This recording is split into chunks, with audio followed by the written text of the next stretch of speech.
Muy buenas tardes, sean bienvenidos al Ateneo de Santander, que tiene hoy el inmenso placer de tener con nosotros a un personaje excepcional. Elis J. Juan es un gran científico de origen venezolano, pero prácticamente toda su vida profesional la ha desarrollado en Estados Unidos. Ahora es ciudadano norteamericano y conoce muy bien, por tanto, no solamente Hispanoamérica, sino todo lo referente a los cambios que se están produciendo a nivel mundial. Ha sido director general del Fondo de Inversiones de Venezuela, en la etapa en la que él trabajó en su país natal. Después migró a Estados Unidos y allí ha desarrollado una carrera durante 30 años en el mundo de las finanzas, pero sobre todo de las finanzas enfocadas a la construcción de infraestructuras. No voy a extenderme en explicar quién es el profesor Elis J. Juan, puesto que eso lo va a hacer mucho mejor que yo José Luis Gil, a quien ustedes conocen. Fue consejero de Obras Públicas de Cantabria. A él debemos el seguir teniendo ahí una maravillosa bahía limpia y descontaminada, cosa que a veces se olvida, pero esa fue una gran obra dirigida y pensada por José Luis Gil, y después estuvo al frente del gran proyecto para España, que fue aquel Plan Hidrológico Nacional que podría haber, digamos, paliado en gran parte esta sequía que estamos padeciendo ahora y otras que hemos tenido anteriormente. Un gran plan hidrológico que después, por una cuestión política, se archivó en un cajón y se dejó sin desarrollar. Pero, como les digo, va a ser José Luis Gil quien presente a nuestro conferenciante. Yo, antes de darle paso al doctor José Luis Gil, lo que sí quiero es saludar a las muchas personas que nos están siguiendo por streaming. Esta conferencia se está pronunciando en directo, y también decirles a todos ustedes que esta conferencia quedará grabada, estará a disposición de quien la quiera ver dentro de un par de días en la página web del Ateneo de Santander, que basta con poner en cualquier buscador Ateneo de Santander y aparece. Por tanto, no es solamente lo que aquí digamos, sino la trascendencia que puede tener las palabras del profesor Elis J. Juan. Y ya sin más, profesor José Luis Gil, adelante. Gracias, Manuel Ángel.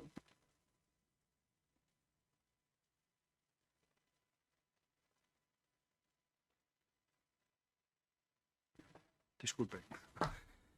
Buenas tardes.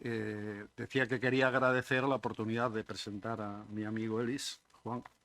Juan, y que quería personalizar ese agradecimiento en el Ateneo en general, pero en particular al equipo que está haciendo resurgir esta institución que yo conozco de hace muchos años, aunque no la frecuente.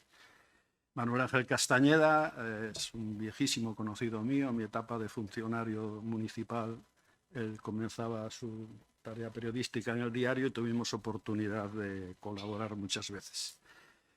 La otra persona a la que quería expresar mi agradecimiento es a Mercedes Ortega, no solo por la labor que está haciendo en el Ateneo, sino porque fue pieza clave en su momento en ese gran proyecto de saneamiento de la Bahía de Santander. Ella era en aquel momento concejala de Aguas en el Ayuntamiento y fue fundamental la colaboración del Ayuntamiento para que se pudiera desarrollar ese proyecto, que alguna persona significativa me decía a mí que si yo creía que era necesario gastarse tanto dinero en sanear la bahía. No fue el caso de ella, que lo apoyó. Aunque no está aquí, quiero darle las gracias a Gema Igual, a la alcaldesa, porque el que esté Elis Juan hoy aquí, en buena parte se debe al apoyo que me prestó en su momento en los cursos que organizamos con Elis cuando era concejal, antes de ser alcalde.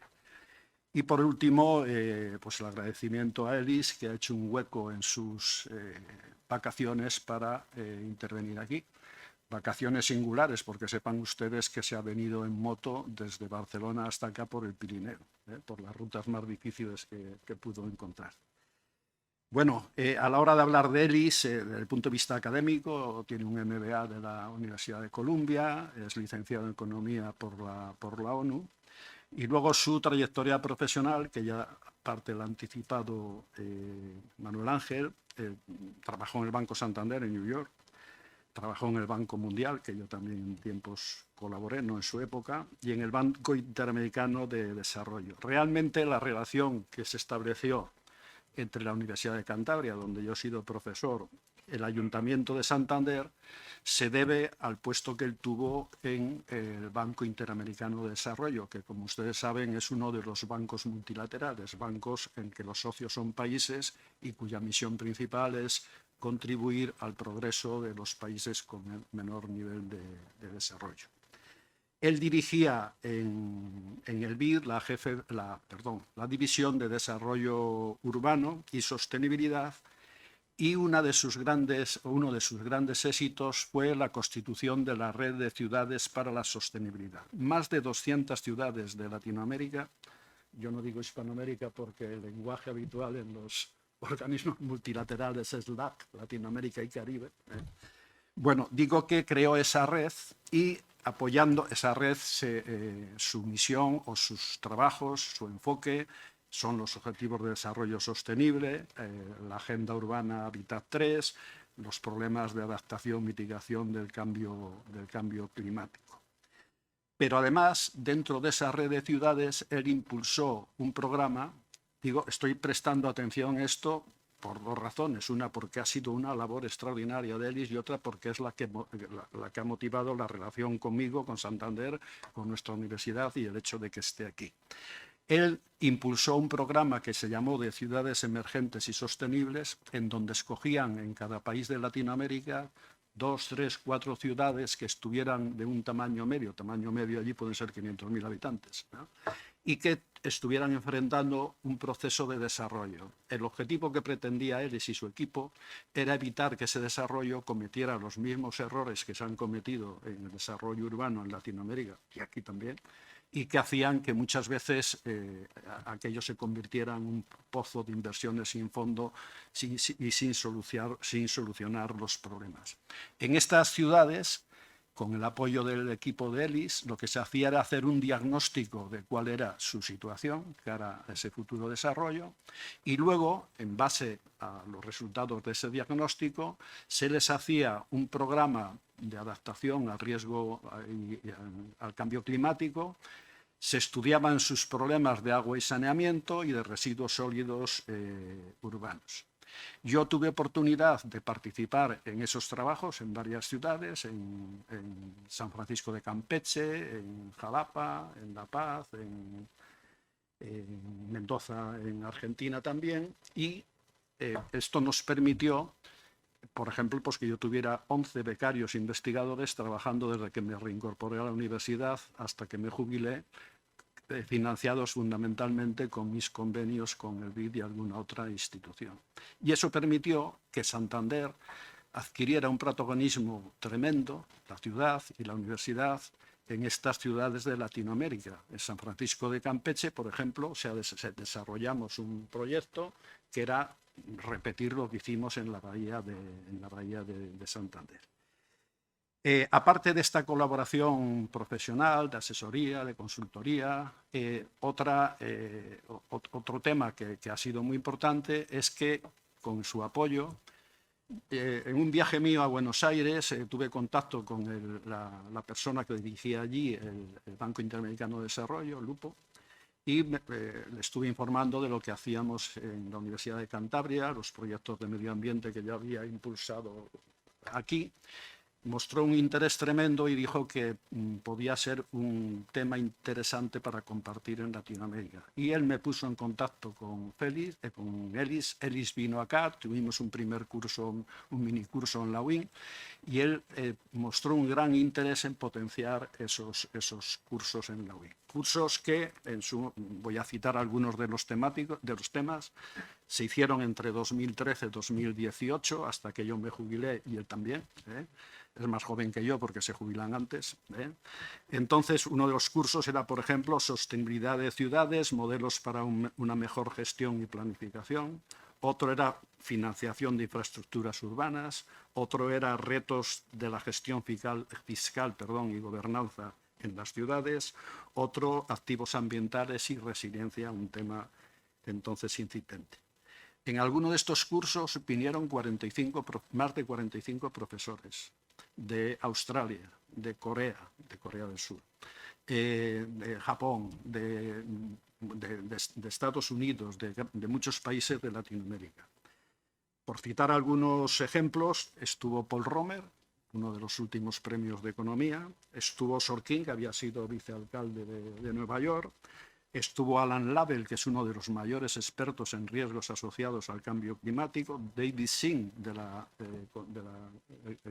estudio GEL, que es uno de los mejores urbanistas, el alcalde de Miami, Rogelio Frigerio, que fue con Macri ministro de Obras Públicas en Buenos Aires, un plantel impresionante, con más de 200 alumnos en algunos de los cursos de más de 20 países.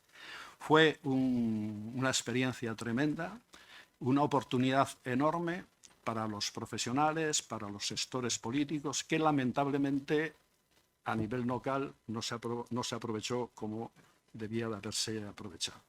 Hubo una gran respuesta exterior, pero hubo muy pocos políticos regionales que asistieran, tampoco funcionarios de los que se ocupan de estos temas, y a mí esto me dio mucha pena. Yo siempre he puesto de modelo a Dinamarca como ejemplo en temas ambientales, algunos me lo habrán oído contar más de una vez.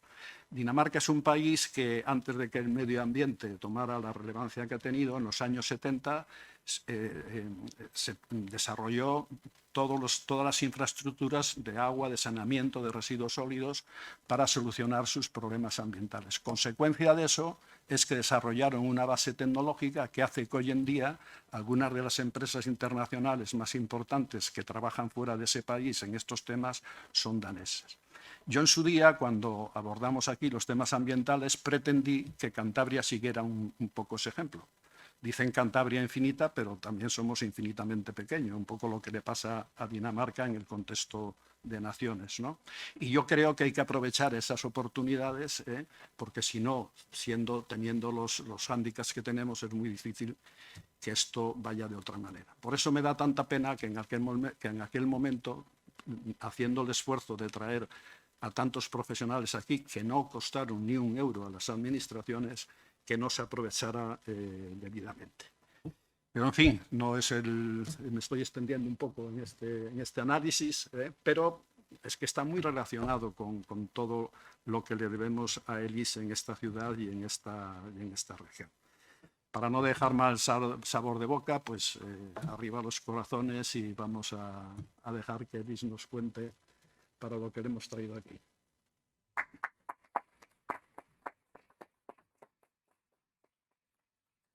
Dejamos al profesor Elis J. Juan y decirles que cuando concluya su ponencia abriremos un turno de preguntas y coloquio. Muchas gracias. Buenas noches.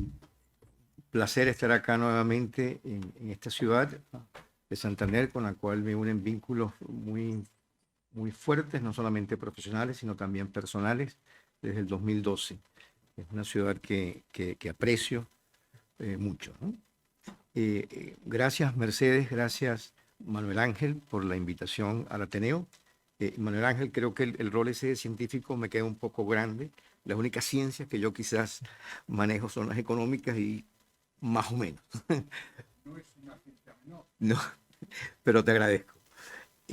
Gracias, José Luis, por las palabras y por el endoso. Hoy quiero hablarles un poco. Yo en los últimos años, después de que me jubilé, que sigo trabajando con mi propia empresa, asistiendo a países en vías de desarrollo, la demanda misma de mis servicios me ha ido llevando a focalizarme mucho más en el financiamiento de cambio climático. Y hoy quiero un poco compartir con ustedes cómo financiar las inversiones en cambio climático, tanto las infraestructuras verdes como las azules, un poco buscando un tema que puede ser de mucho interés para empresas europeas que tengan inversiones en países en vías de desarrollo. España es un buen caso, porque creo que hay una oportunidad que se está dando para poder accesar fondos blandos, fondos concesionales, que posiblemente mezclados con creatividad financiera pueden movilizar mucho capital privado para estas necesarias inversiones. Les voy a hablar un poco de los antecedentes y la actualización de lo que está pasando en este mundo del cambio climático. Les voy a hablar un poco de la economía política del cambio climático, que es lo que hay por detrás, las implicaciones que esto tiene en el balance de relaciones entre los países desarrollados y los países en vías de desarrollo, o países ricos y países pobres, y nuevamente la oportunidad que esto le brinda a empresas europeas que tengan intereses en los países en vías de desarrollo. Yo, como decía, no soy científico, pero las estadísticas muestran que la temperatura global sigue aumentando, que esto crea un efecto de gas invernadero que se traduce en una serie de cosas que las podemos palpar, que son sequías, incendios, huracanes, inundaciones, pero que no sabemos bien cómo es su causa-efecto. La fuente de los gases de efecto invernadero no ha cambiado mucho en los últimos 15 años. El 65% sigue siendo la energía, incluyendo dentro de la energía el uso de la energía en el transporte y en las empresas industriales. Y el resto, el 32% y un poquito más, es todo lo que tiene que ver con el tema de la gestión de uso de suelos y la deforestación. La deforestación por sí sola es un tema de muchísima importancia, porque al no tener los árboles, pues dejamos de procesar el saneamiento del carbono. Los países que emiten ya hoy día es esta regla del 20-80. O sea, el 20% de los países, que son los países grandes, son los responsables del 80% de las emisiones. Esto crea ya un primer, si se quiere, conflicto desde el punto de vista de la economía política de todo esto, y es que, claro, las Chinas, las Indias, los Brasiles, las Indonesias, los Sudáfrica, ya hoy día siguen siendo países en vía de desarrollo, pero son países ya de ingreso medio, y están contribuyendo a emitir gases de efecto invernadero tanto como los países desarrollados. Pero claro, estos llegaron ahora. Las emisiones históricas vienen de los países desarrollados. Y ya eso crea cierta tensión que uno puede ver en todas estas reuniones. Un tema que me quiero detener un poquitico para compartir con ustedes es que parte del problema de lograr consensos en la agenda de cambio climático es que es un tema súper difícil de comunicar a los niveles generales de la sociedad. Uno tiene que tener una educación muy prominente para poderlo entender. Y déjame hacerle estos ejemplos, ¿no? O sea, a diferencia de las pandemias, ¿no? El COVID. En el COVID sabía todos los días el número de muertos, hubo un momento intenso, sabía el número de personas que estaban en los hospitales, sabía el número de personas que estaban en los cuidados intensivos y hombre, se asustó, tomó miedo y estuvo un año sin salir de casa o menos o más. Cuando ocurrió el impacto de September 11 en New York City, eso se supo inmediatamente. CNN te lo llevó y te lo proyectó. Supiste que el terrorismo global era un problema. Bueno, ni decir el conflicto bélico de hoy día entre Rusia y Ucrania, o el fenómeno de los opioides en Estados Unidos. Son cosas que son fáciles de comunicar y fáciles de ponernos de acuerdo de cómo podemos hacer para evitarlas. El tema de cambio climático es cómo usted le comunica a alguien que tenemos que decir, tenemos que ponernos de acuerdo para que la temperatura global no crezca más de 1.5 grados. Usted sale a la calle, ¿cómo el cuerpo humano puede procesar 1 grado de temperatura? 1 grado menos, 1 grado más. Esto es muy complejo. Y luego decirle a la sociedad que si no se hace eso, van a pasar todas estas cosas terribles. Hay un tema comunicacional que hace que la agenda de cambio climático sea difícil de comunicar y de transmitir. ¿Cuál es el panorama hoy día? Esto es las últimas discusiones que hubo en noviembre del año pasado en Glasgow, en la COP26. La COP es la conferencia de las partes, ¿no? Donde están, donde están todos los...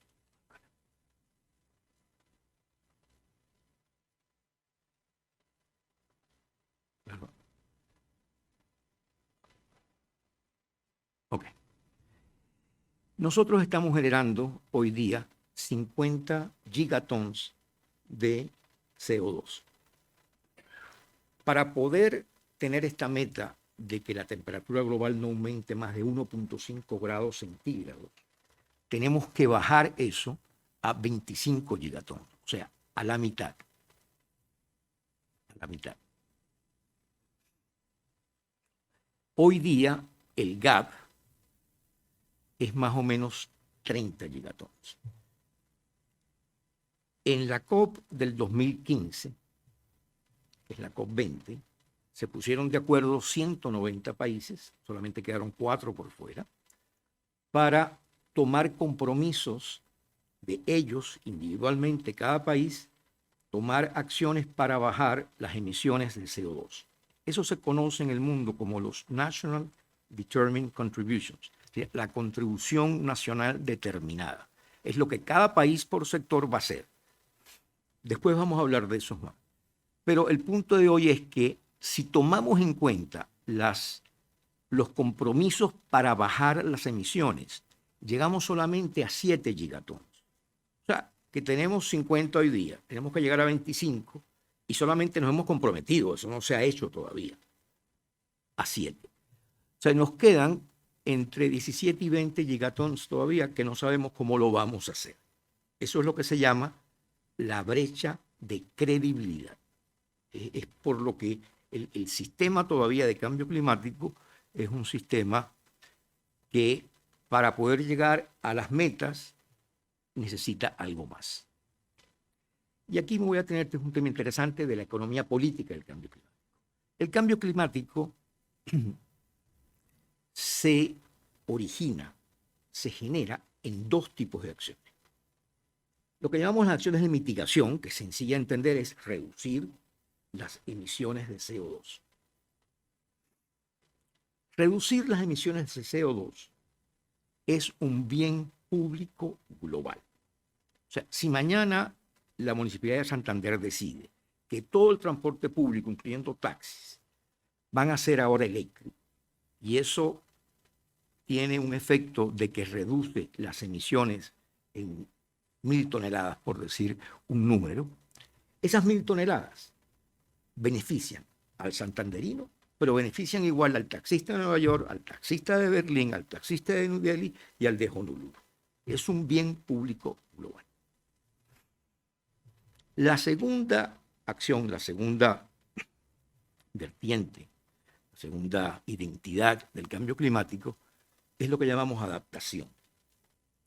Y es cómo adaptarnos al impacto de los desastres naturales, cómo nos adaptamos a una sequía en África que hace que no haya alimentos, cómo nos adaptamos a las inundaciones. Tengo 1.000 casos de ríos en Latinoamérica donde todos los años hay inundaciones, donde no solamente mueren personas, sino que además se devasta la ciudad, etc. La economía política de la adaptación es todo lo contrario, es un bien absolutamente local. Cuando en México tiene un río que se llama el río Grijalbo, que está donde está sentada la capital de Tabasco, Villahermosa, donde es el actual presidente mexicano. Ese río se inunda 2 veces al año, 1 vez cada año. Cada vez que se inunda, como eso está lleno de asentamientos informales, mueren cientos de personas y hay cientos de millones de dólares de pérdida. Bueno, el día que eso sucede, eso solamente le importa a la gente de Villahermosa. Quizás el ministro que vive en México a lo mejor piensa que, bueno, sí, manda unas cosas y unas ayudas, etc. Pero solamente afecta, solamente impacta a la población de Villahermosa. O sea, el impacto de la adaptación es totalmente local. Y eso crea una dicotomía en la economía política de cambio climático. En esas reuniones de la COP, usted ve esos paisitos, esas islitas, como están reclamando que haya más fondos para la adaptación y con toda la justicia y con toda la legitimidad. Entonces, siempre digo, la mitigación es la acción de evitar lo que es inmanejable. La adaptación es cómo gestionamos lo que es inmanejable. Esto es simplemente el press release de la Agencia Internacional de Electricidad, de Energía. El 8 de marzo de este año, las emisiones siguen aumentando. Hoy, 2022, con todas las cosas que hemos hecho. Entonces, volviendo al tema energético, una de las medidas, de la cual quiero pararme a hablar un poquitico, es, bueno, vamos a migrar energéticamente a dejar el fossil fuel de lado y vamos a migrar hacia las renovables. Hoy día el mundo está más o menos en un 30% de la mezcla energética en renovables. Y para poder cumplir con ese 1.5 grados, tendríamos que ir a 61% en el 2030. Eso son 8 años nada más. O sea, es duplicar la capacidad de energía renovable a nivel global. Y por cierto, renovables hay muchas, pero aquí las únicas cosas que están realmente haciendo volumen, haciendo peso, es la solar y la eólica, donde por cierto España tiene muy buena tecnología. Los costos de tecnologías renovables en los últimos 25 años han bajado drásticamente. Hoy día, dependiendo de la tecnología, usted puede generar un kilovatio entre 2 centavos de dólar y 16 centavos de dólar. Eso no era así hace 25 años, era 4 y 5 veces más costoso. El tema está, y esto es mucho la experiencia mía trabajando con países en vía de desarrollo, es que cuando usted va a hacer cosas de ese tipo, que va a duplicar el peso en la mezcla energética de las renovables, va a ir de 30 a 60, muchos países de 5 a 50, de 5 a 60. Eso tiene un reto técnico muy importante. ¿Por qué? Bueno, porque es que la energía renovable solar y eólica depende del clima. O sea, el día que no hay sol, solaste, no tienes energía solar. El día que no hay viento, no tienes energía eólica. Entonces, se puede hacer, pero tienes que tener resuelto, digamos, ese reto técnico, que es fundamentalmente, bueno, ¿cómo hacemos en las horas de demanda pico cuando no tenemos que almacenarla, ¿no? Y luego, ¿cómo hacemos entonces para tener el sistema que sea estable y que pueda responder a estas demandas pico y que pueda tener seguridad en la oferta de suministro de energía, ¿no? Y todas estas cosas no son solamente preguntas, son cosas donde hay que hacer inversiones en sistemas, en adecuaciones, que son cuantiosísimas, ¿no? Que son sencillas de hacer para un país como Francia o como España, pero son muy difíciles de hacer para un país en vía de desarrollo. Y el otro es el reto de la regulación económica, porque si usted va a abrir la energía renovable al sector privado, que es como se debe hacer, y va a escalar a esos niveles de mezcla energética de más de 50, 60, 70% en renovable, bueno, tiene que tener una regulación que le permite decir, bueno, cómo es el acceso a la distribución y la transmisión, cuál es el protocolo de acceso, cómo es el almacenaje, quién paga los costos de ese almacenaje, cómo es el tema de precios, o sea, a cómo le compro yo la energía al señor que la va a poner en el sistema y cómo se la vendo después al consumidor final. Y estos son los temas que justamente hacen muy difícil la implementación de estas políticas. Aquí hago como un interín para hablarles un tema que ustedes conocen mucho mejor que yo, que es el impacto que ha tenido el conflicto bélico entre Rusia y Ucrania. Y el tema está que hay un coeficiente que se llama el coeficiente de dependencia energética, toma en cuenta exportaciones, importaciones, etcétera, Europa ese coeficiente es alto, es 58%. Ustedes son muy dependientes de la importación de energía. Y bajando esto solamente a nivel de Rusia, bueno, Rusia les abastece o les abastecía el 30% del petróleo, diésel, todo eso, y el 44% del gas. Y eso está desapareciendo, ¿no? Entonces, eso va a tener implicaciones de corto y de largo plazo. Por ejemplo, en el corto que está pasando, ahí en ese cuadro al final, tienen el precio del gas en el mercado spot en dólares por millón de BTU en julio del 2020, julio del 2021 y julio del 2022. Y eso ha ido de 1.7 dólares por millón de BTUs a 8.15. O sea, estamos hablando de una sociedad que tiene que vivir con un precio del gas que tiene 5 o 6 veces más el valor en cuestiones de 24 meses. Y por cierto, obviamente, en el caso del gas, quienes más usan gas son los hogares. Casi el 40 y pico % del gas ruso iba a hogares. Entonces, claro, estos los usan fundamentalmente para los temas de calefacción y de cocina. Entonces, el invierno obviamente va a recrudecer esto. ¿Dónde está el gas? Bueno, no hay good news, ¿no? El gas lo tiene Rusia e Irán, y luego los países del Golfo Árabe, Qatar, Saudi, etcétera, y Estados Unidos. O sea, que tampoco es que hay mucho gas disponible por allí. Inclusive está este proyecto, que es este cuadrito de aquí abajo, que es el Trans-Adriatic Pipeline, que es un proyecto promovido por la British Petroleum, que ya está llegando a Italia, pero no llega ni al 6% de lo que Rusia antes abastecía. La Agencia Internacional de Energía, inmediatamente que comenzó la guerra y se comenzó a cortar el suministro ruso, lanzó un plan de 10 puntos, que no voy a analizar los 10 puntos, pero era un plan súper interesante que le ahorraba 60 billones de metros cúbicos de gas a Europa. Ese plan no se ha podido implementar porque los conflictos que hay, a pesar de ser ustedes una comunidad económica europea. De hecho, uno pensaría que Tim ha sido una persona que va a terminar un poco con el tema de las renovables, porque, bueno, vieron lo que pasó en Alemania, lo que está pasando en Inglaterra, están volviendo a activar plantas diésel y plantas de carbón, etcétera. Sin embargo, yo creo que eso es solamente la primera impresión en el cortísimo plazo. Yo creo que en el mediano y largo plazo los países van a aprender que no pueden depender de ese tipo de personas o este tipo de países, y va a haber un vuelco completo a realmente empujar las renovables, pero ya no tanto por el tema cambio climático, sino por el tema de seguridad energética, o sea, el problema de reducir la dependencia de este tipo de señores. Cambiamos ahora y les voy a hablar un poquitico de los NDCs, de los National Determined Contributions, ¿no?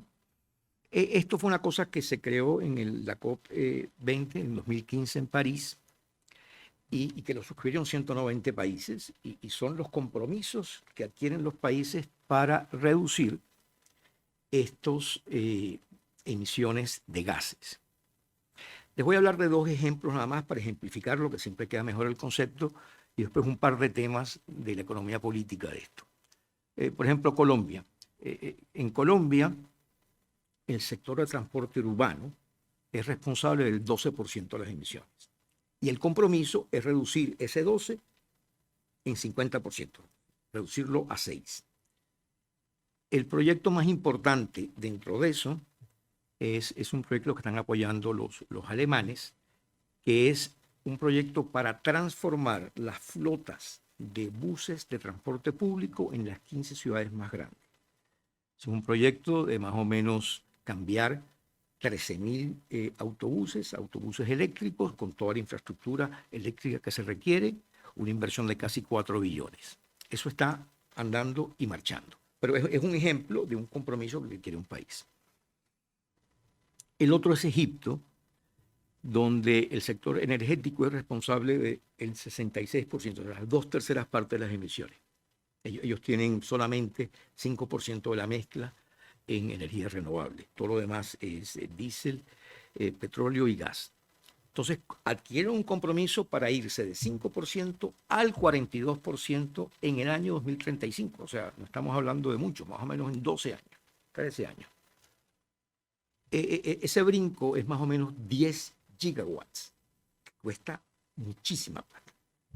Pero además, para hacer eso los egipcios necesitan hacer todas estas adaptaciones que les conté en unas láminas anteriores, en lo que es su sistema eléctrico y lo que es la regulación económica.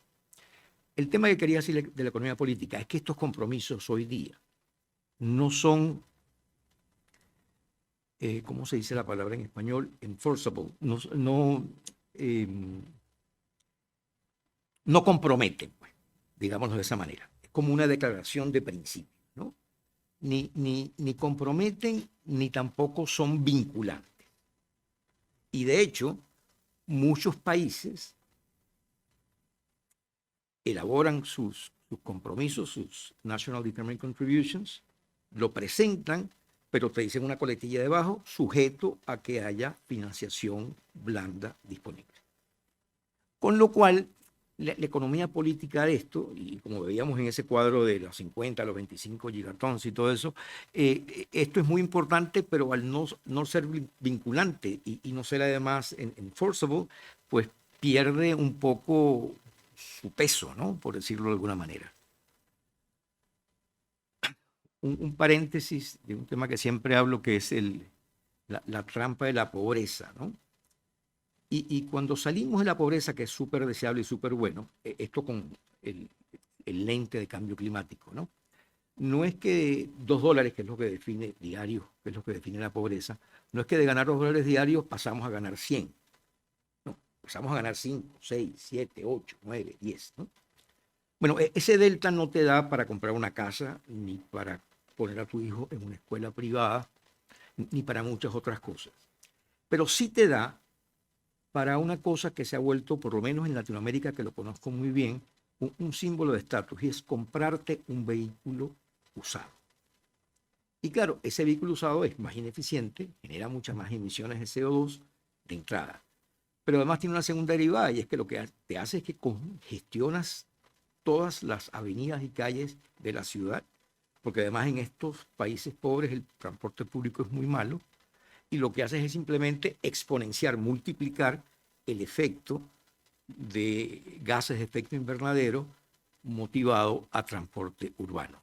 Entonces es una pequeña trampa, porque tú quieres sacar a la gente de la pobreza. Pues, de hecho, hay países, como el caso de México, que tenían legislación arancelaria para premiar, o sea, no tenía aranceles a las importaciones de vehículos usados. Se llenó todo el norte de México de vehículos americanos usados súper ineficientes. En Glasgow, ¿cuáles fueron los compromisos de economía política importantes? Bueno, eso, están de acuerdo en que la temperatura no debe aumentar más de 1.5 y que debemos reducir 25 gigatons.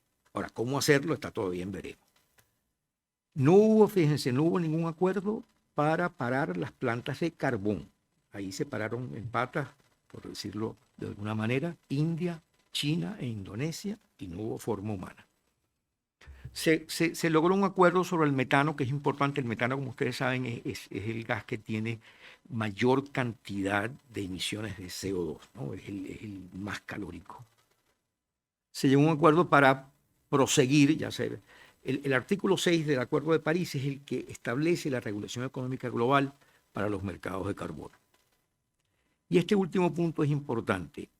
Se logró un acuerdo que a todas luces parece un acuerdo súper importante, y es que 130 países que representan el 90% de las reservas forestales del mundo. Las reservas forestales, por cierto, es de las cosas más fáciles de ayudar a mitigar el efecto de emitir CO2. ¿Por qué? Porque lo amortiguan, lo absorben. No hay que hacer grandes inversiones, ya están allí. Lo que hay es que cuidarlas. Y por cierto, cuando hablamos después de los créditos carbonos, veremos que esto es de las cosas más fáciles para hacer. Ahora, ¿qué pasa? Eso es extremadamente difícil ponerse de acuerdo. Y les voy a poner este ejemplo. ¿Ustedes se recuerdan de aquella película Gorilas en la niebla? Gorillas in the Mist. Eso se filmó en el Virunga National Park de Congo. Esa es una de las reservas forestales más espectaculares que hay. Y está allí desde hace miles de años. Para el gobierno de Congo, crear el activo ambiental y monetizarlo es relativamente sencillo. O sea, hay un montón de fondos que estarían dispuestos a comprar esos activos ambientales y pagarle al Congo para que no haga nada. Para que exactamente no haga nada. Que deje que la lluvia se encargue de eso, porque eso amortigua muchísimo la emisión de CO2. Bueno, se descubrió que ahí puede haber petróleo. Se descubrió que puede haber hasta 16 billones de barriles. Y el gobierno de Congo dijo, ¿sabe qué? Aquí se cree que hay 16 billones de barriles y eso es más o menos, implica para mi país, en el curso de los próximos 20 años, 650 billones de dólares.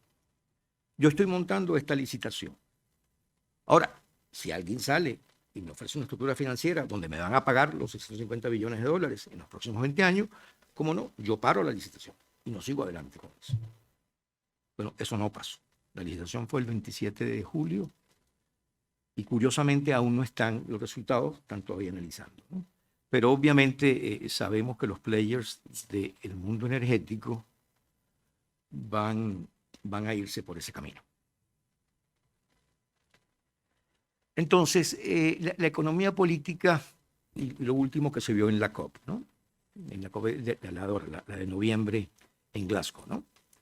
Bueno, hablamos de esto, ¿no? Que la mitigación es un fenómeno con externalidades positivas globales para todo el mundo, pero que la adaptación es lo contrario, ¿no? El poder adaptarse tiene solamente externalidades positivas para la gente que vive allí. O sea, si el día de mañana en la ciudad de Villahermosa hacen unos muros de contención, sacan a la gente que está viviendo en zonas informales y les hacen unos apartamentos en un sitio más lejos del río, hacen todas esas cosas, eso tiene externalidades muy positivas, pero solamente para gente de Villahermosa. En Santander no nos enteramos. Luego, esto de que los emisores per cápita más importantes eran los países ricos, se está acabando. O sea, ya están China, Rusia, Brasil, Sudáfrica, Indonesia están catching up. Y eso va a cambiar un poco el balance de poder sobre el tema de cambio climático. Y ahí va a haber conversaciones muy difíciles, muy interesantes, por supuesto, pero muy difíciles.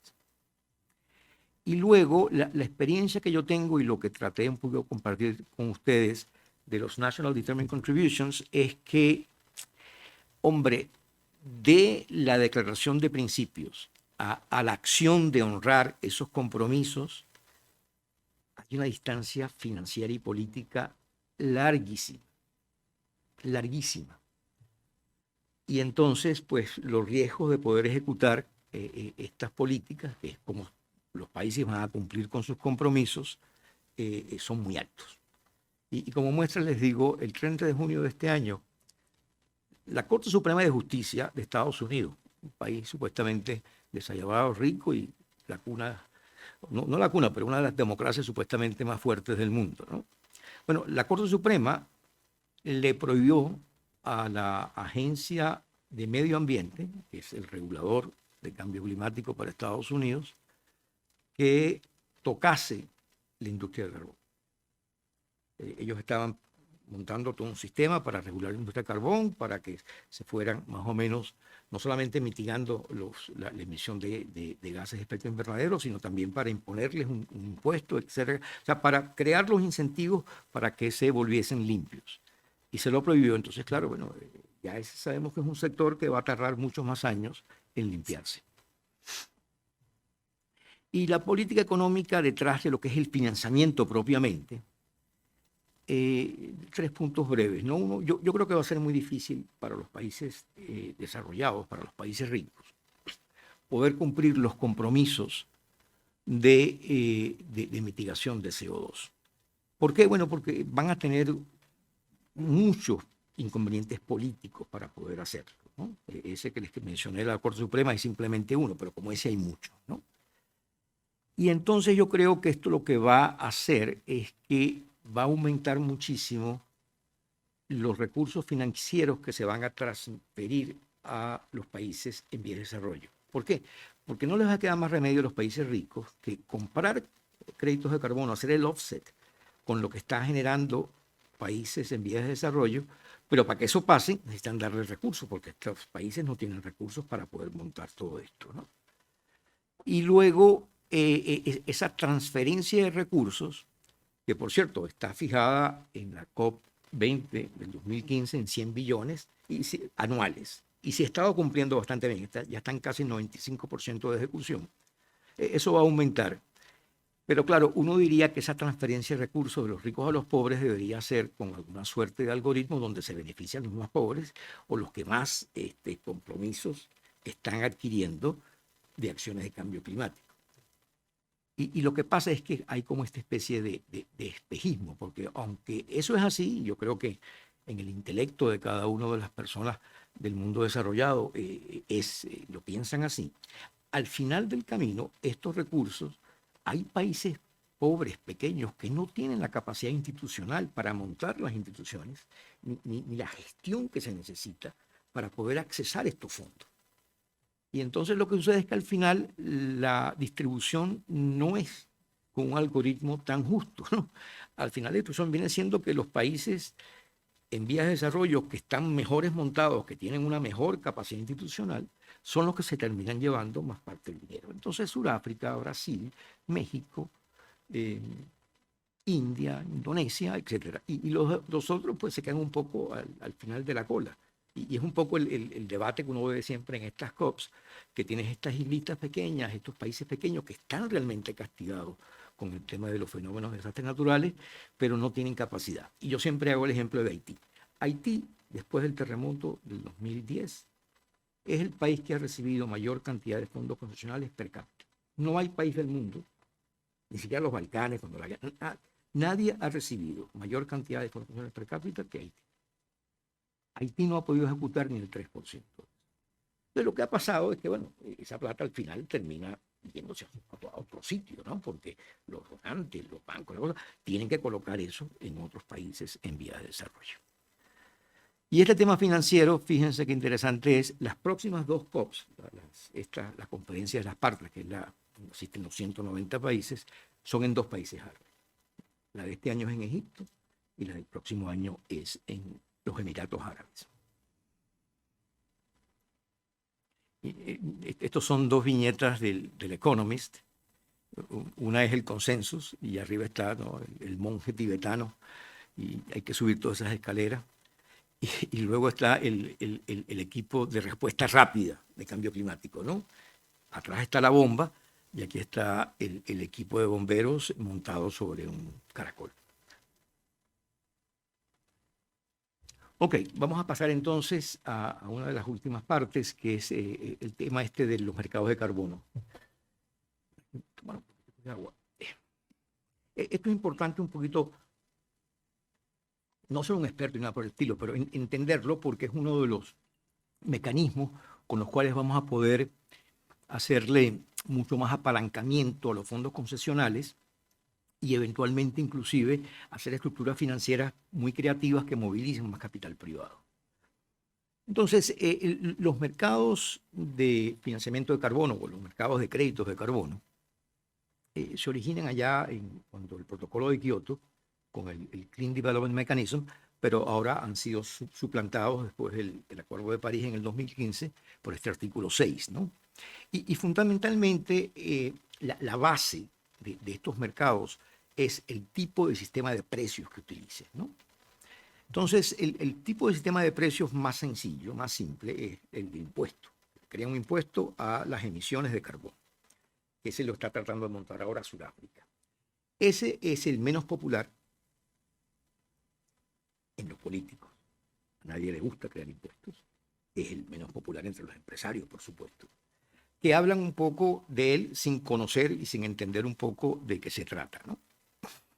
El segundo tipo de sistema de precios es lo que se llama el Emission Trading System o el sistema de comercialización de emisiones, que se basa en un sistema de cap and trade, o sea, de límite y comercialización, donde el regulador impone un límite de emisiones a las empresas, las corporaciones, las naciones que emiten CO2,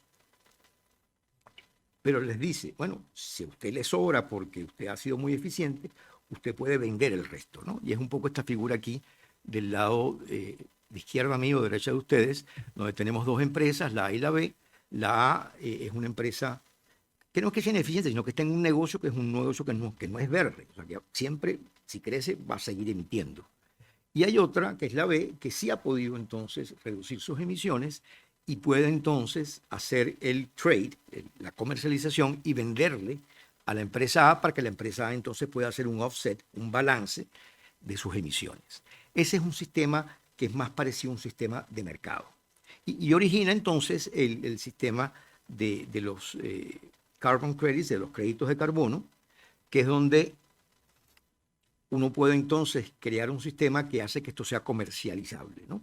¿Se recuerdan del Congo y las prestas? Bueno, si el Congo quisiera, puede crear ese activo ambiental de seguir, no deforestar, o sea, no hacer explotaciones petroleras en esa selva, mantenerla, verificarla, monitorear todos los años, y eso le va a dar un crédito de carbono que puede entonces vender, monetizar en el mercado. Pues vamos a hablar de eso, y eso le da un ingreso.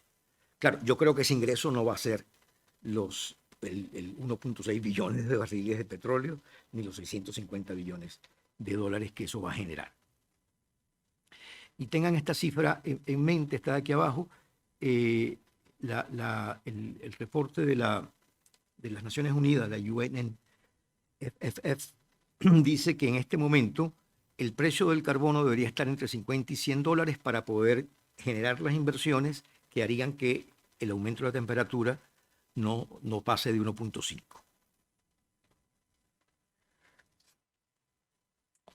Uno de los temas con el crédito de carbono. El crédito de carbono es fundamentalmente el valor que tiene reducir 1 tonelada de CO2.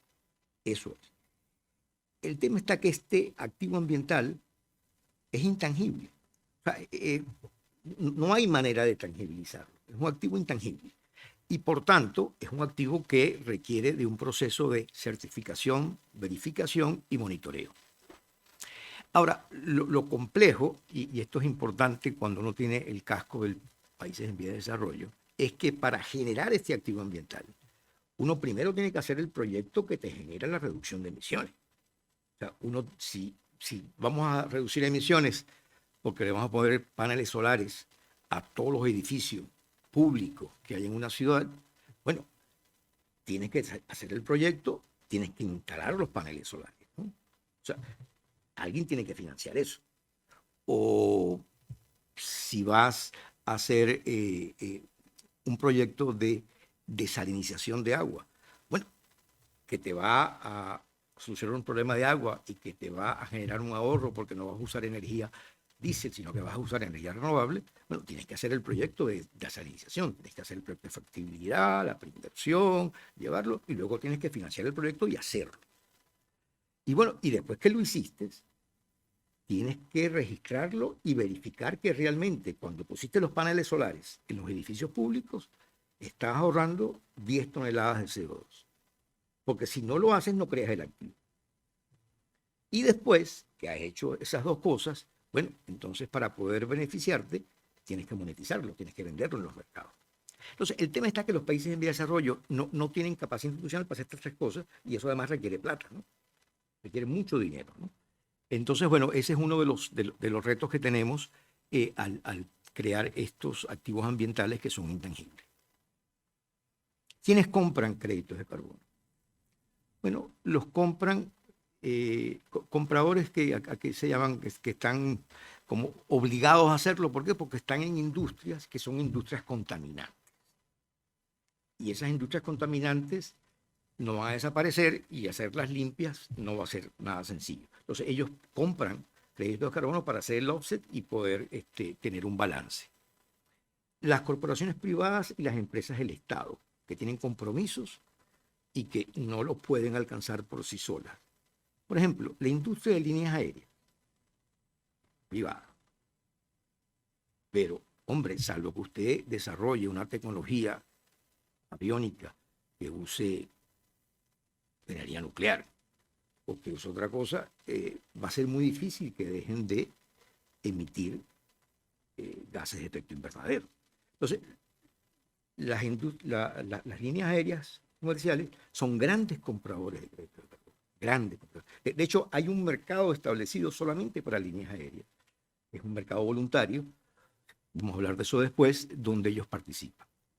¿Quiénes más compran créditos de carbono? Bueno, más y más hay inversionistas globales, filantrópicos, millonarios, que están en el mercado de capitales comprando instrumentos financieros que están soportando proyectos para reducir emisiones. Y cada vez son más. Y luego los gobiernos, sobre todo los gobiernos que no pueden cumplir con sus compromisos. ¿Quiénes generan los créditos de carbono? ¿Quiénes generan estos activos? Bueno, los proyectos, ¿no? Fundamentalmente, el 80% de la oferta en estos últimos años viene de la energía renovable, de los proyectos de eficiencia energética, de los proyectos de captura de metano y de todo el tema de reforestación, que es, como les decía antes, un tema muy eficiente desde el punto de vista de la generación de estos activos. ¿Se acuerdan cuando le dije lo del 50-100? Bueno, esta es la curva de cómo se ha desarrollado el precio del carbono en el mercado europeo, que es el mercado más grande que hay. Ustedes tienen el mercado más grande que hay, que está en Londres, además. Y después de la guerra está llegando ya a niveles de $90 por tonelada.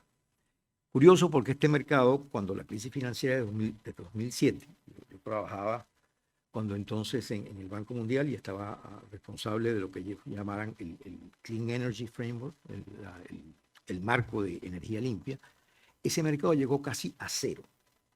O sea que el mercado no le daba ningún valor al que usted tuviese o hubiese mitigado una tonelada de CO2. Este mercado funciona con dos vertientes, dos tipos de mercado, ¿no? Lo que se llama el mercado regulado, que es el mercado que se desprende del mercado de cap and trade, donde está el mercado de las emission trading system, el sistema de comercialización de emisiones, que es el más grande, que está en este momento en el gráfico de acá, está en casi 270 billones, y donde el 90% está en Europa. Ahí. Donde el 90% está en Europa, que es la barra esa azul, ¿no? Y claro, como es un mercado ya tan grande, que está teniendo ya algo de liquidez, el punto que les decía antes, los inversionistas institucionales están comenzando a reconocer que este es una clase de activos en la cual ellos pueden invertir. Luego está el mercado voluntario, que es un mercado que existe simplemente por compromisos bilaterales entre empresas y gobiernos y empresas.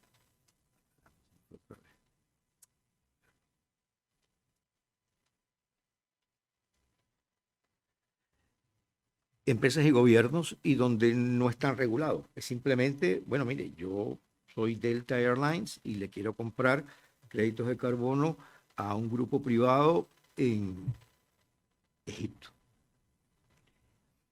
Ese mercado va a crecer mucho. Ese mercado es solamente hoy día $1 billón, ¿no? Comparado con 270 del mercado regulado. Pero ese mercado va a crecer mucho por todas esas razones que le di antes, de que los países ricos no van a poder cumplir.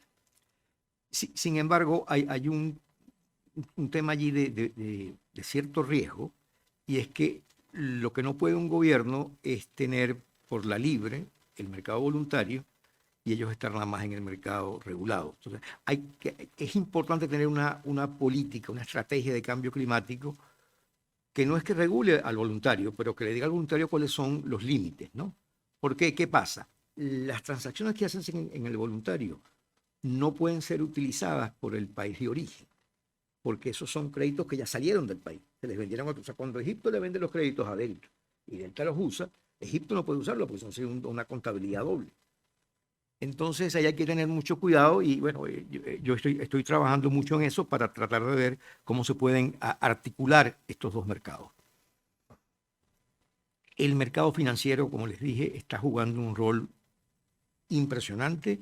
Está entendiendo que aquí hay una beta de un nuevo producto de desarrollo y bueno, ya están casi en 600 billones de dólares de lo que son instrumentos verdes. Y como les decía antes, muchos inversionistas globales buscando este tipo de instrumentos.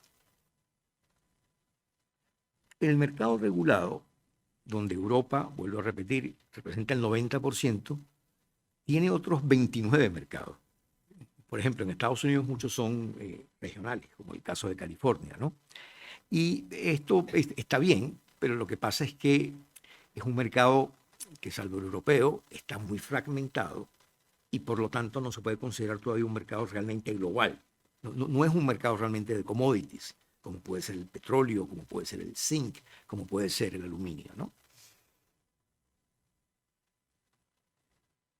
Entonces, un poco para resumir esta parte, ¿no? ¿Dónde estamos en relación al tema de cambio climático? Bueno, yo creo que no hay duda ya que es una amenaza global. Quizás hay más duda de por qué es una amenaza global y qué tan rápido va a pasar, pero no hay duda que es una amenaza global y pareciera que hay una suerte de acuerdo global. O sea, hay solamente 4 países que están fuera, que son Irán, Sudán y no sé qué otros dos, Libia y no sé qué otro país más. Los impactos de cambio climático crean una simetría muy fuerte entre países desarrollados y países en vías de desarrollo. Hay un sistema regulatorio global que se está montando, pero necesita todavía muchísimo más desarrollo.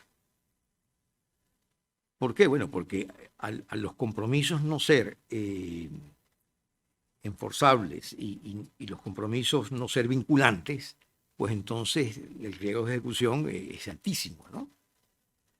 Los costos de implementar los National Determined Contributions están en los trillones, ¿no? La transferencia de recursos está en 100 billones, o sea, falta todavía un trecho. Yo creo que va a crecer, pero falta un trecho fuerte, ¿no? Los mercados de carbono se vienen desarrollando desde el 90, como les digo, en el 2007 prácticamente desaparecieron, de ahí en más volvieron a surgir y están ahora, después de la COP26, en muy buen camino, ya tienen el precio en 90. Crear este activo ambiental, que además es intangible, es complejo y es un proceso largo, por lo tanto va a haber necesidad de mucha asistencia financiera a los países en vías de desarrollo. Y bueno, los mercados de carbono, como decía antes, están muy fragmentados, no son todavía un mercado global. Las oportunidades. Bueno, las transferencias van solamente a aumentar, ya pensando en empresas europeas con inversiones en países en vías de desarrollo. El que no sea vinculante ni enforzable el NDC implica que van a tener que aumentar las transferencias y la asistencia para que los países en vías de desarrollo puedan generar más créditos de carbono que creen los offsets para los países desarrollados. Los proyectos de adaptación son los que van a tener más, si se quiere, más audiencia en la comunidad internacional y en los donantes. Son lamentablemente los más difíciles de financiar porque no tienen una tarifa al usuario final. O sea, cuando usted está haciendo una labor como la que hizo José Luis para sanear la bahía, hombre, es muy difícil que eso se vaya a poder pagar a través de una tarifa al usuario, ¿no? Entonces, esos son proyectos mucho más difíciles de estructurar. Los mercados de carbono van a crecer mucho y también los voluntarios. Sobre todo los voluntarios van a crecer casi que exponencialmente. Los mercados de capitales van a estar cada vez más y más interesados. O sea, esto lo que quiere decir que hay oportunidades muy buenas para hacer estructuras financieras creativas que movilicen mucho más capital privado. Y de los sectores, yo creo que el sector de energía, los sectores verdes, el sector de energía renovable, la eficiencia energética y lo que es todo el cambio de transporte público a transporte más eficiente va a tener mucha salida y son también los más fáciles de monetizar. Y bueno, como les decía antes, yo creo que el conflicto de Rusia ha creado en el corto plazo problemas importantes para Europa, pero en el mediano plazo creo que esto va a ser bueno para la agenda de cambio climático. Y esto lo voy a no tocar porque yo creo que ya estamos un poco contra el tiempo. Y además quiero oírlos ustedes, ¿no? Pero son más un poco el cómo accesar todos estos fondos, que es una arquitectura bastante compleja y que requiere de algo de dedicación. Y quizás ya para cerrar, cambio climático está aquí para quedarse como uno de los chales globales, ahí junto con las pandemias, junto con el tema del terrorismo global, junto con el tema del armamento nuclear, y ahí va a estar ahí a ese mismo nivel. Yo creo que el liderazgo político tiene dos opciones, ¿no?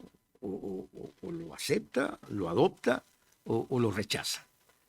Yo creo que tienes que ser un liderazgo político muy tonto para rechazarlo. O sea, yo creo que hay mucho más que ganar de que tú lo adoptes. Hombre, es verdad, va a tener, como decía, riesgos en la ejecución por todo el tema político que conocemos. Pero yo creo que rechazarlo parece poco inteligente. La regulación económica está en construcción, un edificio que se está construyendo. Yo creo que todavía es débil, pero yo creo que va a mejorar muchísimo. Nuevamente, los recursos de los países ricos a los pobres van a aumentar. No tengo la menor duda, lo cual va a crear muchas oportunidades de inversión para empresas que tengan el estómago de invertir en los países en vías desarrollados. Va a haber mucho acceso a fondos concesionales, donde, repito, con estructuras creativas van a poder jalar mucho más recursos, pero claro, es un sistema, ese sistema de cómo accesar esos recursos concesionales es un sistema complejo, que hay que aprender a navegarlo, ¿no? Es como navegar en aguas turbias. En particular, el área de adaptación va a ser muy atractiva. Y yo creo que los mercados de financiamiento de carbono van a presentar oportunidades de inversión interesantísimas. Eso no va a hacer sino a crecer por todos estos temas que hemos visto. Y creo que nuevamente va a haber muchas oportunidades para empresas interesadas en seguir este camino. Muchísimas gracias. Ahora me gustaría oírlos a ustedes.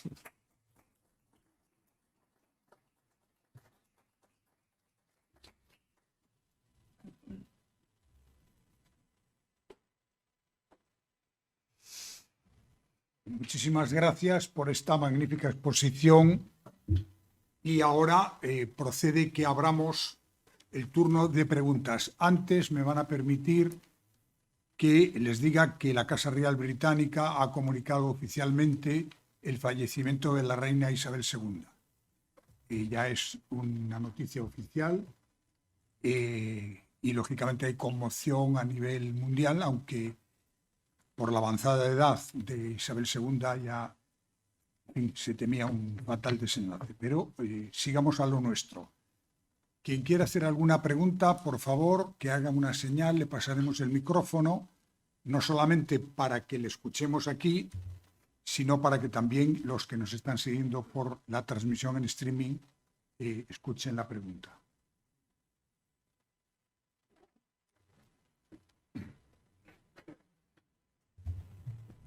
Sí. Muchas gracias por la conferencia. Tengo sinceramente la impresión de haber aprendido mucho de algo que verdaderamente me era en gran parte desconocido, incluso para interpretar noticias del día a día, que creo que todos hablamos de los mercados de emisiones de carbono sin conocer absolutamente nada, porque nunca hemos tenido una oportunidad como la de hoy. Por ese motivo, muchas gracias. Desde ese punto de vista, tengo dos preguntas, una quizás más general, más amplia, quizás ingenua, y otra un poco más detallada. La primera es en cuanto al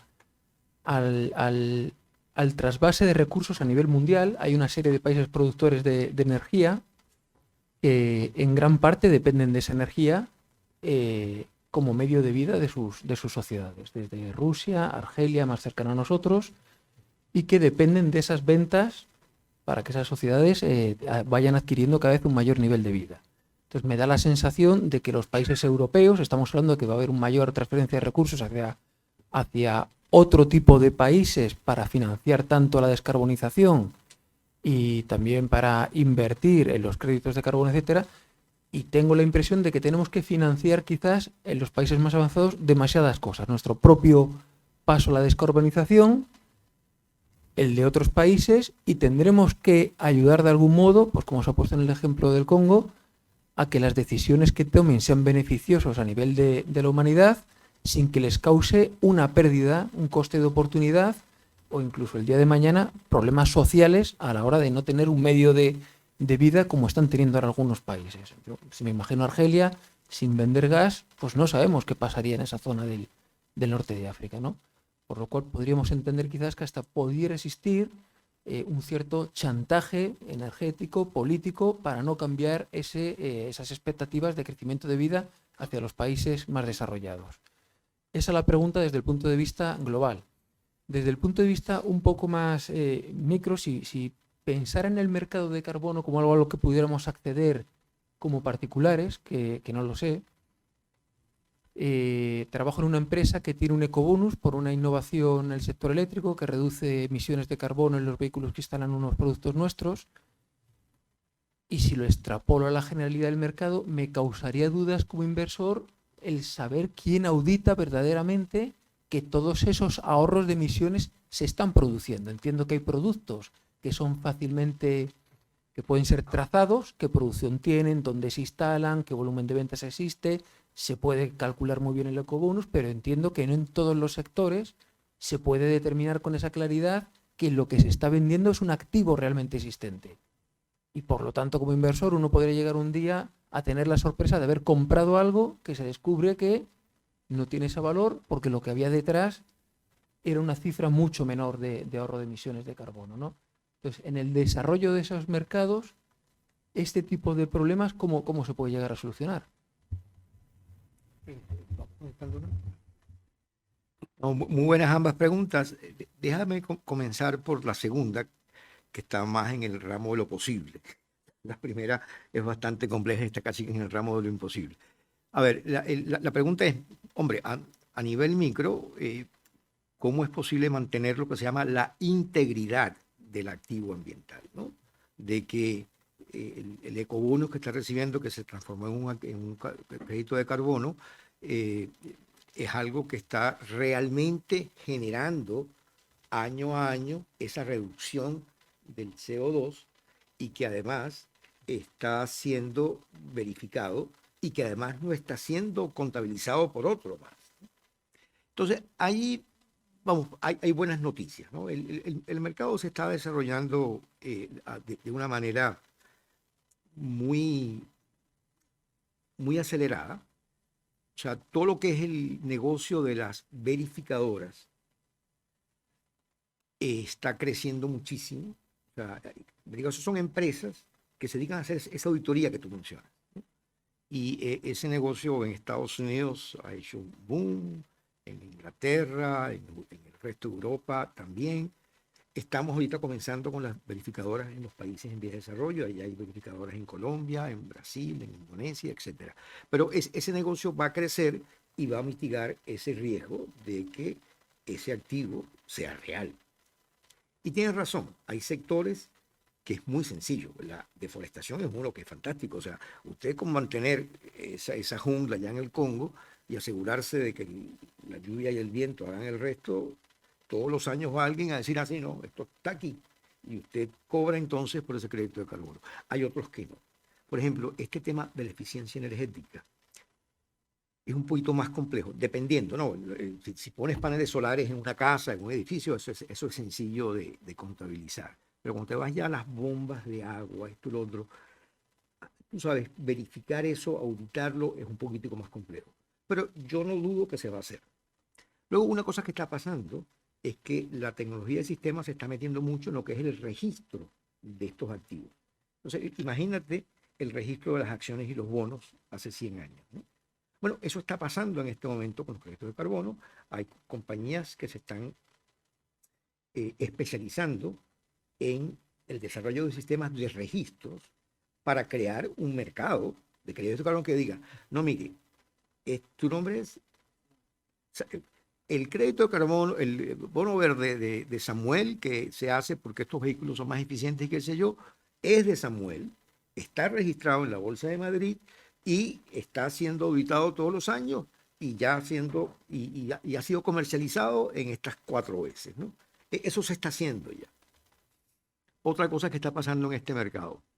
Yo no soy muy amigo de los bitcoins. Primero porque no lo entiendo.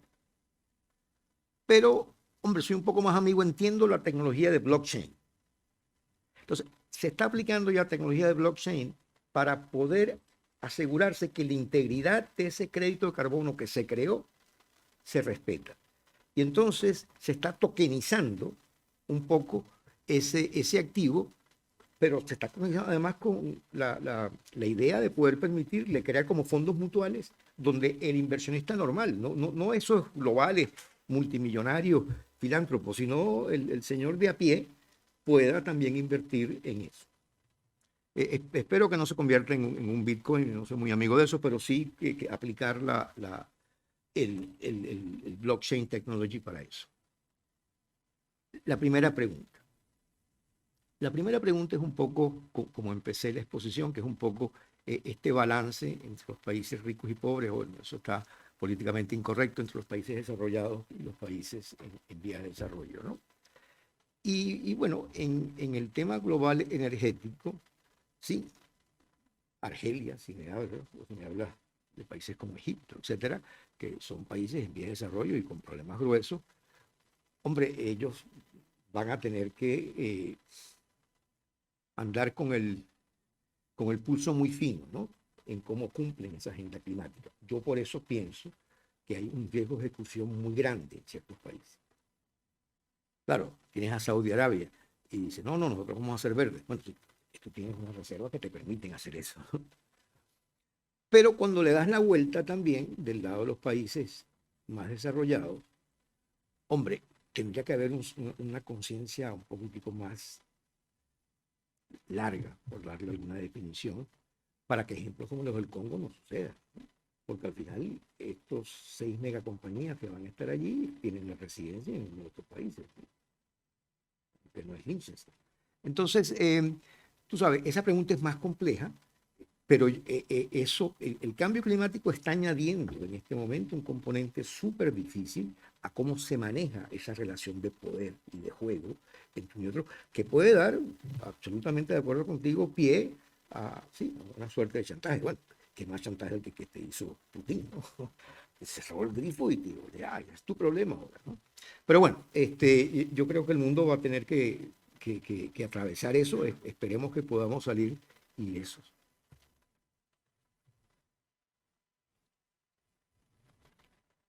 ¿Alguna otra pregunta, José Luis?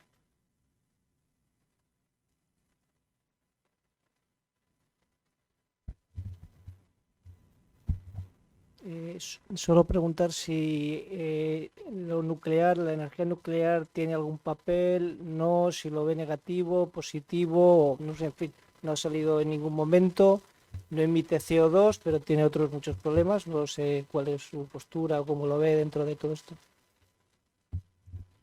Excelente pregunta. Como la presentación la hice pensando que mañana tengo que estar en una universidad pública, entonces, un poco con el ex gorro de oficial de las multilaterales, donde esto es una mala palabra, pues no hablé, aunque mencioné lo de la nuclear cuando estaba hablando de la tecnología de aviones, ¿no? Pero es una buena pregunta. Hablando él y Juan, que ya en este momento no tiene vinculación institucional con nadie.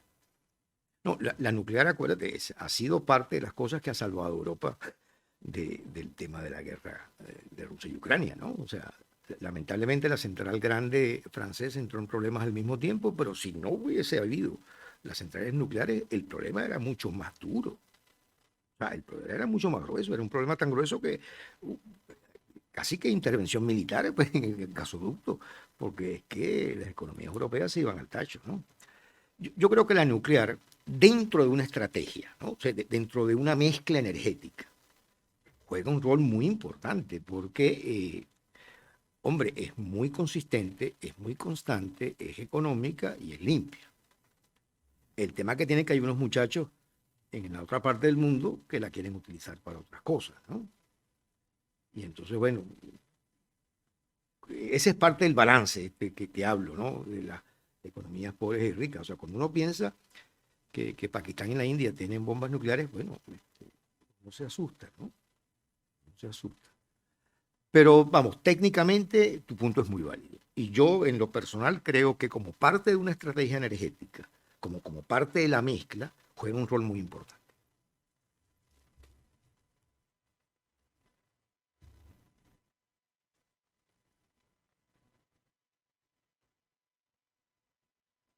Yo me atrevo a hacer una pregunta micro. ¿eh? Es evidente que los coches eléctricos dejan de contaminar, de emitir CO2 en las ciudades, pero se cargan con energía eléctrica. Yo no sé muy bien qué balance hay, porque esa energía eléctrica se puede estar generando con carbón, con energía nuclear, con molinos o con petróleo todavía. ¿Qué balance hay entre, digamos, utilizar coches eléctricos con el problema además de las baterías, etcétera, o no utilizarlos? No, es una pregunta buenísima, además está siempre en la mente de todos nosotros, ¿no? Y claro, cuando la gente de Tesla piensa en los coches eléctricos, piensa que el mundo va a ser todo limpio y renovable, ¿no? Y eso no es todavía cierto. Yo creo que en el balance, el auto eléctrico va a tener un componente sucio, ¿no? Porque, vamos, dependiendo del país y cómo sea su mezcla energética, va a tener un componente todavía de fuente energética sucia. Ahora, lo que pasa es que también el carro eléctrico va a ser un bien todavía de países desarrollados, ricos. O sea, esa gráfica que yo puse, que era de México, yo no me imagino México donde el ciudadano común de a pie tiene carros eléctricos. Entonces, en los países ricos desarrollados, pareciera que la matriz energética cada vez va a ser más limpia. Pero tu pregunta es cierta, no es 100% limpia. Entonces, hay un componente todavía sucio en ello. Sin embargo, mi percepción del carro eléctrico es un poco más allá, ¿no? El carro eléctrico, yo no creo que va a ser posible en los países en vías de desarrollo. Hombre, por ahí, ¿sabes? Como los vi en Jordania, los ministros y la Casa del Rey no tiene carros eléctricos. Por amor de Dios, no tienen energía, ¿no? Pero yo no me imagino los jordanos manejando un carro eléctrico en Amán como por mucho tiempo, ¿no? Por mucho tiempo. Entonces, creo que el carro eléctrico es un bien de los países desarrollados, de países ricos, donde la matriz energética va a tender a ser cada vez más limpia, y que son los países que además van a poder tener la capacidad económica para montar la infraestructura. Acuérdense que los carros eléctricos requieren dónde los cargas, ¿no? No solamente en tu casa, si estás haciendo un viaje, etcétera, ¿no? Yo no lo veo como un commodity importante en los próximos años en los países en vías de desarrollo. Lo veo quizás en los países en vías de desarrollo más en los transportes públicos, ¿no? Y si pudiese pensar, pues, que un sistema de buses puede evolucionar, si no eléctrico, por lo menos a un hybrid, ¿no? Y que eso ahorre algo de emisiones, ¿no? Pero bueno, tu pregunta es cierta, tiene un componente socio. ¿Alguna otra pregunta? Pues entonces no resta más que agradecer mucho al profesor Elis Juan esta magnífica conferencia que nos ha pronunciado esta tarde aquí en el Ateneo y que, como han comentado antes, yo creo que nos ha informado mucho de este mundo que se nos viene encima, del mercado del CO2 y del cambio que también va a tener para cualquiera de nosotros a través de la carestía de determinados productos energéticos, y que yo me atrevo a decir que incluso a medio y largo plazo puede cambiar el estilo de vida en determinados países, especialmente en Europa. Muchísimas gracias. Ok, un placer, ¿eh?